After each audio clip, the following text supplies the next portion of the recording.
एक सांगावा आहे. महाराष्ट्रामध्ये कधी काळी शिवसेना आणि भाजपचं सरकार होतं.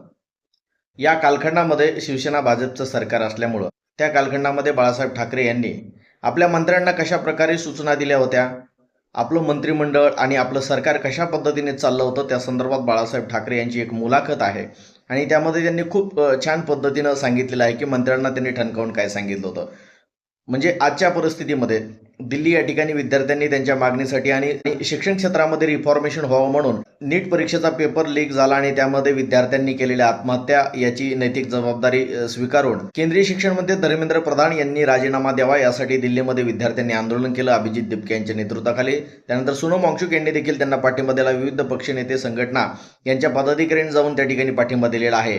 परंतु 20 जुलै रोजी दिल्ली पोलिसांनी ज्या पद्धतीने लाठी हल्ला केला, विद्यार्थ्यांचं नुकसान केलं, विद्यार्थ्यांची डोकी फोडली, आदू केलं, यामध्ये एक विद्यार्थिनी शहीद झाली, तिचा मृत्यू झाला या लाठी हल्ल्यामध्ये.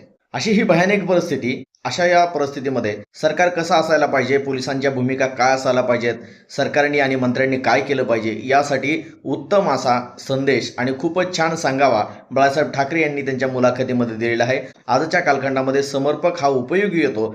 बाळासाहेब ठाकरे यांचा सांगावा आपण ऐकूयात. माझी लोकशाही अशी की आमचं सरकार असताना आम्ही सगळ्या मंत्र्यांना सक्त ताकीद दिली होती आणि त्याप्रमाणे आम्ही करून दाखवलेलं आहे की कुठचाही मोर्चा आला, महिलांचा असो, पाण्यावर असो, लोकपटक्यांचा असो, शेतकऱ्यांचा असो, कामगारांचा असो, एका ठराविक मर्यादेपर्यंत तुम्ही त्यांना अडवा.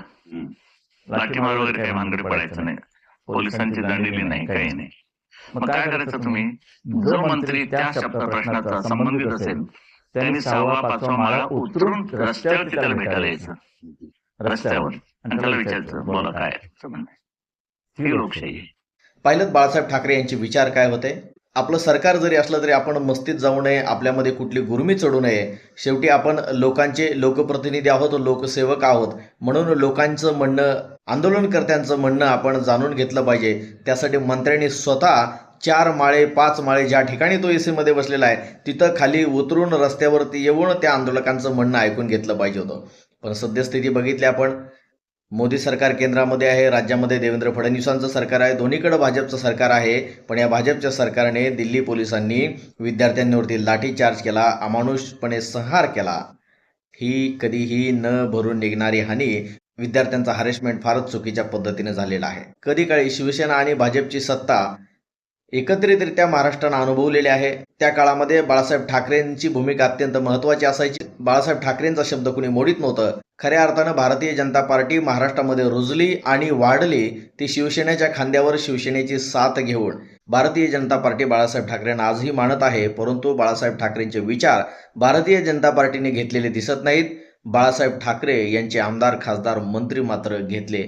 अशी ही सद्य परिस्थिती आहे. कोणाचेही मोर्चे जरी असले तरी संबंधित विषयाच्या मंत्र्याने स्वतः रस्त्यावर उतरून आंदोलनकर्त्यांचं म्हणणं काय आहे ते जाणून घेतलं पाहिजे आणि ती जी समस्या आहे ती सोडवली पाहिजे. असे उत्तम विचार बाळासाहेब ठाकरे यांनी सांगितले होते. लाठीचार्ज वगैरे त्यांना मान्य नव्हता. लोकशाहीमध्ये आपल्याला लोकांनी निवडून दिले तर लोकसेवेसाठी दिलेलं आहे. पोलिसांनी लाठीचार्ज वगैरे या भानगडीत पडू नये. संबंधित मंत्र्यांनी स्वतः त्या ठिकाणी येऊन या आंदोलनकर्त्यांच्या मागण्या आणि त्यांचं म्हणणं ऐकून घेतलं पाहिजे. असे हे समाज उपयोगी, समाजाच्या हिताचे विचार बाळासाहेब ठाकरेंनी मांडलेले आहेत. बाळासाहेब ठाकरे यांच्या विचारांना आणि बाळासाहेब ठाकरे यांना जर का भारतीय जनता पार्टी मानत असेल, त्यांचे शब्द मानत असेल, तर सबंध महाराष्ट्रातील नागरिकांच्या वतीनं विनंती राहील की भारतीय जनता पार्टीनं बाळासाहेब ठाकरे यांचे हे विचार ऐकावेत आणि अंमलात आणावेत. समाजातील विविध घडामोडी जाणून घेण्यासाठी सबस्क्राईब करा सांगावा. पाहत रहा सांगावा.